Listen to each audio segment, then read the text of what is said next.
네, 오늘은 처녀에 대한 그 결혼의 문제에 대해서 집중적으로 바울이 말씀하고 있습니다. 근데 이 지금 다른 성경을 대하는 것보다 이 고린도전서 7장 이 대목, 결혼에 대한 대목을 읽다 보면 이렇게 관심이 없으신 분들, 그냥 이렇게 설교 듣는 선에서 그냥 만족하시는 분들은 별 탈이 없는데, 유독히 더 세밀한 데 관심이 많으신 분들이 조금 걸려 넘어지는 그런 대목이 바로 25절 같은 대목입니다. 처녀에 대하여는 내가 주께 받은 계명이 없으되 주의 자비하심을 받아서 충성스러운 자가 된 내가 의견을 말하노니. 그러니까 이건 성경이 아니다 라고 생각하는 사람들이 있다라는 것이죠. 그래서 이런 대목이 이제 자유주의자들의 이제 빌미거리가 돼서 성경이 무슨 다 하나님의 말씀이냐, 아주 극히 일부만 하나님의 말씀이다 라고 그렇게 주장을 하죠. 근데 그 바울이 디모데후서 3장 16절에 분명히 말씀하기를 모든 성경은 하나님의 감동으로 되었다 라고 말씀하고 있습니다. 이것은 바울이 지금 성령에 감동되지 않았다라는 얘기가 아니라 성령에 감동된 상태에서도 주님이 직접적으로 명령하신 계명이 있고, 계명에 해당되는 부분이 있고, 성령에 감동되어서 그냥 물 흐르듯이 그냥 이렇게 예언하고 선언하는 그런 대목이 이제 분리되어 있다라는 것을 의미하는데, 다른 데서는 이런 얘기를 하지 않다. 특별히 결혼의 대목에서만큼은 분명하게 주님의 지침과 자기가 성령의 감동으로 지금 말하고 있는 대목이 약간의 차이가 있음을 이렇게 구별해서 이야기하고 있는 것입니다. 그러니까 이 대목은 우리가 잘 살펴보면은 해도 되고 안 해도 되는 대목에 있어서 바울이 이런 말을 하고 있다라는 것을 알게 되는 것이죠. 그러니까 분명한 것은 그 이야기가 반증하는 것은 성령님도, 하나님도 우리를 억압하거나 억지로 그 중립적인 상태에 있는 것을 우리에게 재량껏 기회를 주시지, 결코 하나님이 우리에게 금욕을 요구하시는, 결혼을 금지하거나 그런 분이 아니다라는 것을 우리에게 나타내 보여주고 있는 것입니다. 근데 바울이 처녀의 결혼에 대해서 이야기할 때 지침을 주는 것은 무엇이냐면, 결혼해도 죄가 아니다, 그러나 안 하면 더 좋다, 그렇게 이야기하고 있는 것이죠. 근데 우리가 성경 전체를 관통하는 내용을 통해서 어떤 주제의 결론을 정하는 것인데, 이 본문을 가지고 강해를 하는 거라 그래서 이 본문에서 모든 결론을 도출해내는 것이 아닙니다. 이 본문을 근거로 해서 성경 66권에 나오는 전체를 근거로 해서 그 주제에 대한 결론을 도출하는 것이죠. 이 말씀을 왜 드리냐면, 성경에 충실한 설교라 그래서 그 본문에만 지나치게 몰입해서 결론을 내버리는 설교가 되면 다른 본문하고 상충되고 충돌하고, 그리고 어떤 경우에는 그걸 절대적으로 이제 절대화시키게 되면서 오히려 신앙 지도에 문제가 생기는 경우들이 있기 때문에 그것이 중요한 것입니다. 근데 결혼에 대해서 이 대목을 가지고 그러면 결혼이 가하냐 불가하냐, 성경 전체의 내용을 봤을 때 그런 질문은 사실은 무가치하다는 것을 알게 되는 것이죠. 결혼은 이미 하나님이 허락하신 제도인 것입니다. 그러면 이런 본문을 댈 때 이 중요한 것은 무엇이냐면, 바울이 이렇게까지 차라리 결혼을 안 하는 게 낫다라고 이렇게 말할 정도로 그가 이렇게 주장하는 이유가 뭘까? 거기에 오히려 집중하는 것이 쟁점이라고 말씀드릴 수가 있겠습니다.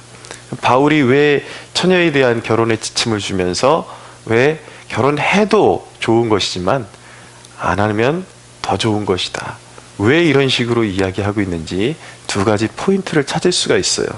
그것이 무엇이냐면 26절입니다. 곧 임박한 환난으로 말미암아. 그러니까 주님 앞에 설 시기가 굉장히 가깝게 다가오고 있다라는 것을 강조하고 있고요. 또 하나는 무엇이냐면 신앙의 문제인데 34절에 보면은 장가간자, 시집간자의 문제가 뭐냐면은 마음이 갈라진다라는 것입니다.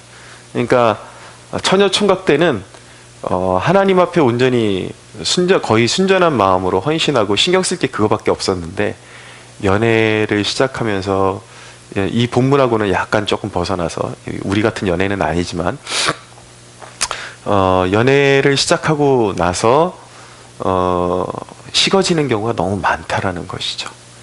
특별히 결혼하고 나서는 이제 아내 눈치 보기 바쁘고, 남편 눈치 보기 바쁘고, 또 남편을 어떻게 즐겁게 해줄까, 아내를 어떻게 즐겁게 해줘야 될까, 그것뿐만 아니라 이제 가정에 생기는 여러 가지 산재된 문제들을 당면하게 되면서 주님을 향한 충성도, 그리고 집중도가 현저하게 떨어진다라는 것을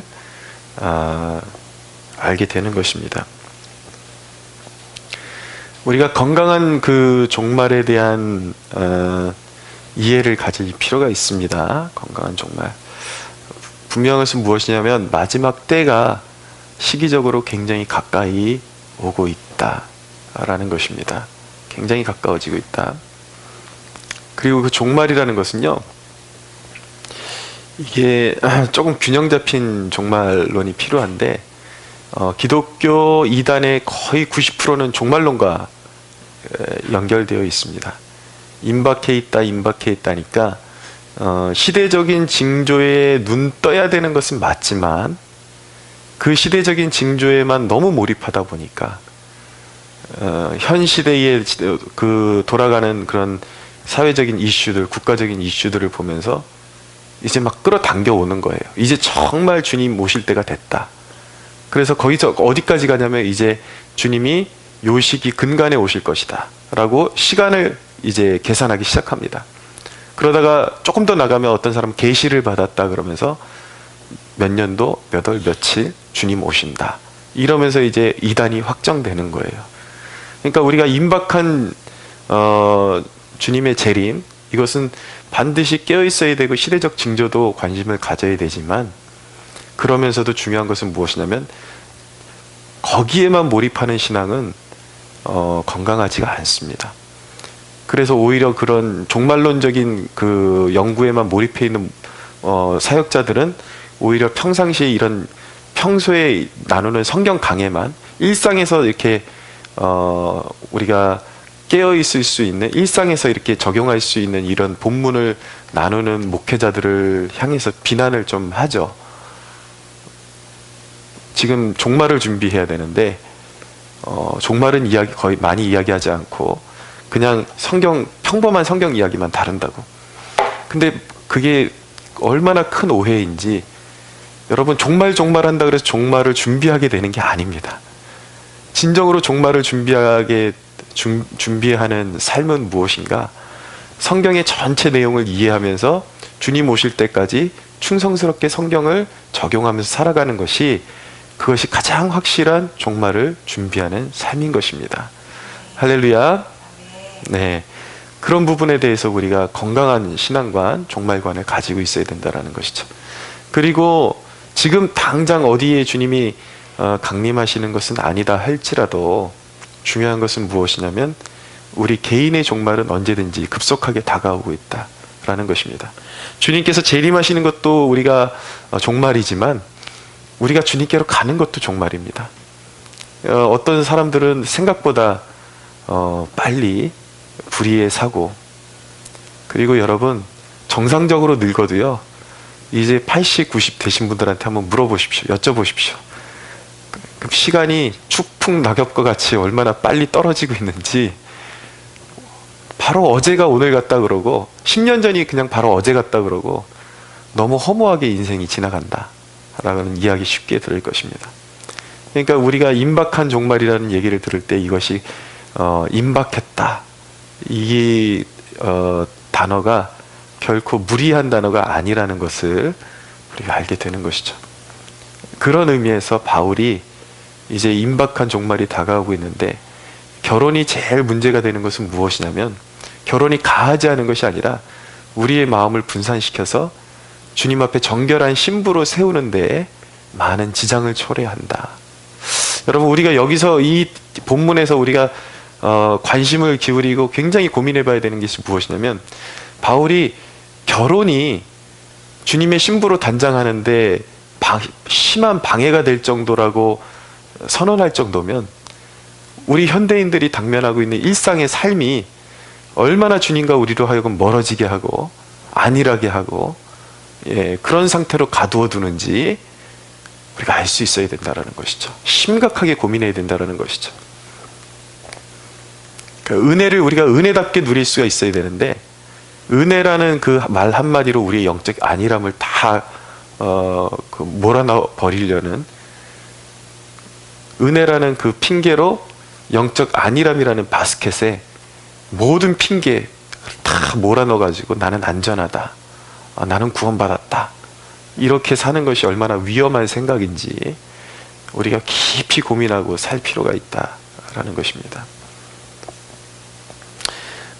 그래서 바울이 강조하는 것은 무엇이냐면, 오늘 이 본문에서 가장 중요한 대목, 우리의 삶의 지침이 되는 대목은 바로 이것입니다. 29절부터 보면, 형제들아 내가 이 말을 하노니 그 때가 단축하여진 고로 이후부터 안에 있는 자들은 없는 자 같이 하며, 우는 자들은 울지 않는 자 같이 하며, 기쁜 자들은 기쁘지 않은 자 같이 하며, 매매하는 자들은 없는 자 같이 하며, 세상 물건을 쓰는 자들은 다 쓰지 못하는 자 같이 하라. 이 세상의 외형은 지나감이라. 우리가 이 임박한 종말 앞에서 고민해야 될 것이 무엇이냐면, 우리가 노력하고 수고하는 것들이 얼마나 가치가 있느냐, 이 질문을 해봐야 되는 거예요. 지금 내가 힘을 쏟고 있는, 올인하고 있는 삶의 주제들이 얼마나 주님의 심판대 앞에서, 주님의 존전 앞에서, 그 보좌 앞에서 가치를 가지고 있느냐라는 질문을 던져봐야 되는데, 애석하게도 성경은 우리가 세상에서 추구하는 모든 것들이 모래 위에서 장난치는 두꺼비 집과 같다라고 말씀하고 있는 것입니다. 사실은 실체가 없는 거예요. 시편에 보면 꿈을 깨고 나면 모든 것이 헛것이다. 꿈속에서는 모든 것이 가능합니다. 권력도 얻을 수 있고, 세상에서 가장 부유한 재산도 얻을 수 있고. 근데 그 악인의 인생이 마치 꿈을 깨고 난 것과 같다. 꿈 깨고 나면 뭐예요? 그건 꿈일 뿐이에요. 이게 악인들의 그 악인이라는 이 표현을 쓰니까 사람들이 잘 체감을 못해요. 나는 악인이 아니다. 근데 성경이 말하는 악인의 개념은 우리가 생각하는 것과 달라요. 하나님을 등지고 살아가고 하나님의 은혜를 외면하는 모든 사람을 악인이라고 부르는 것입니다. 여러분들의 삶의 현주소는 어떻습니까? 여러분, 바쁘다라는 것이 결코 여러분들의 인생이 모래 위에 쌓은 성이 되는 것에 대한 핑계거리가 될 수 없습니다. 스스로가 선택한 길에 대해서 스스로가 책임져야 합니다. 여러분, 무엇을 잡으려고 하루하루 바둥바둥 거리면서 살아가는 것입니까? 분명한 것은 사도 바울이 성령의 감동으로 이 시대에 우리에게 동일한 메시지를 외치고 있는 것은 무엇이냐면, 세상의 모든 것은 외형은 지나간다, 가치 없다, 오직 주님을 위해서 하고 주님을 위해서 산 일만이 영원할 것이다. 할렐루야. 네. 그러므로 여러분, 사실은 여러분들이 하루 중에 여러분들이 할 수 있는 일 중에 가장 평범해 보일지 모르겠지만, 이 새벽에 주님 앞에 나와서 인생을 주님 앞에 아뢰드리는 것, 주중에 같이 모여서 성도가 모여서 함께 기도하는 것, 주일 성수하는 것, 그리고 여러분들이 물질을 벌어서 하나님 나라에 헌신하는 것, 그리고 교회에 헌신하는 것, 자녀들을 믿음으로 양육하는 것, 이런 것이 여러분들의 어떤 인생의 야망을 구축하고 세워가는 것보다 100배, 1000배, 아니 숫자로 환산될 수 있는 것보다 훨씬 더 중요한 일이라는 것을 깨달을 수가 있어야 하는 것입니다.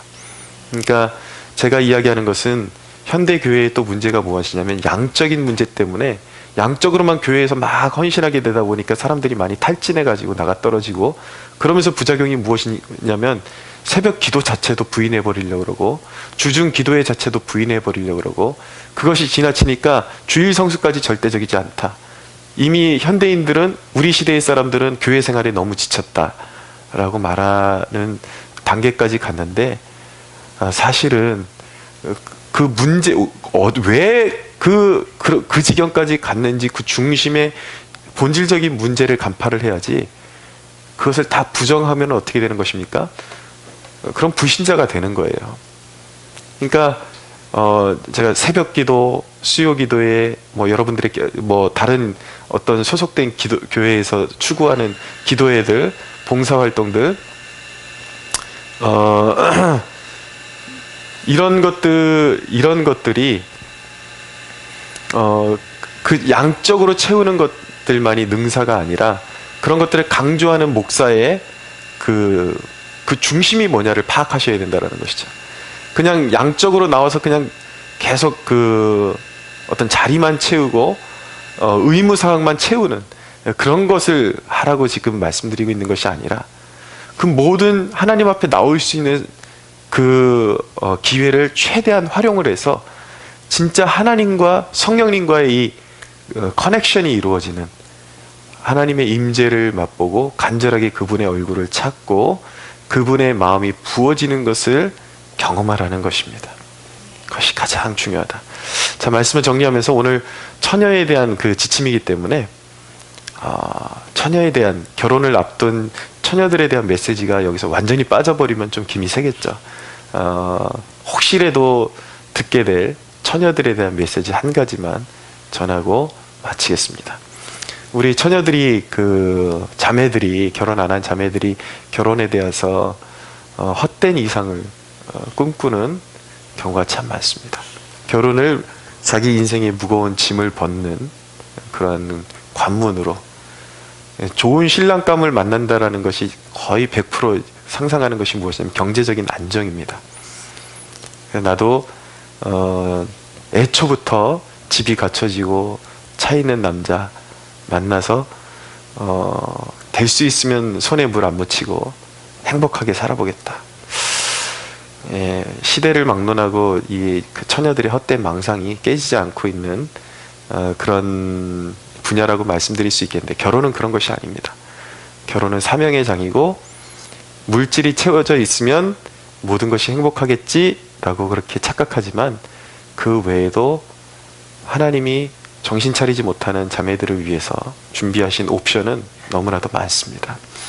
그러니까 인생의 제일 중요한 것은 결혼은 사명의 장이고 십자가를 지고 가는 것이고 이제 이전에는 몰랐는데 남편과의 성격 차이가 연애할 때 10년을 연애했는데도 몰랐던 성격을 몇 개월 만에 발견하고 이혼하는 그런 경우들도 참 많습니다. 실체를 보게 된다는 것이죠. 거기에 대한 마음의 대비, 기도가 필요한데 중요한 것은 결혼 생활 이후에 더 기도가 많이 필요한데 자매들이 헛된 망상에 젖어서 하나님을 등지고 살아갈 때 어떻게 되는가? 하나님이 준비하신 옵션을 하나님께서 하나씩 펼치십니다. 때로는 경제적 옵션을 취하기도 하시고요. 더 정신 차리지 못하면 하나님이 군사 옵션을 꺼내셔서 괴롭게 하시는 그런 일들이 정말 일어날 수 있다라는 것을 깨달아야 되는 것이죠. 그러니까 결혼한다라는 것은 사명의 장으로 가는 것이요, 선교사가 되는 것이요, 하나님의 영광을 위해서 경건한 후손을 두고 험난한 영적인 싸움을 맞이하면서 자녀들을 길러내는 곳이지 결코 아주 철없는 소녀들의 꿈을 이루는 그곳이 바로 결혼의 장은 아니다 라는 것을 우리 처녀들이 간절히 깨닫기를 원할 뿐인 것입니다. 오늘 이 아침에 우리가 이 마지막 시대를 살아가는 이 상황 가운데서 여러분들의 삶의 현주소를 진단하시고 내가 살아가고 추구하는 삶의 현주소와 하나님의 영광과 무슨 관련이 있고 나는 정말 하나님의 임재 가운데 하루하루를 살아가고 있는지 냉철하게 판단하고 하나님이 준비하신 다른 옵션들이 여러분들에게 드리워지기 전에 회개하시고 깨어있는 삶으로 하나님 앞에 영광 올려드리는 저와 여러분들이 되기를 주님의 이름으로 축원합니다.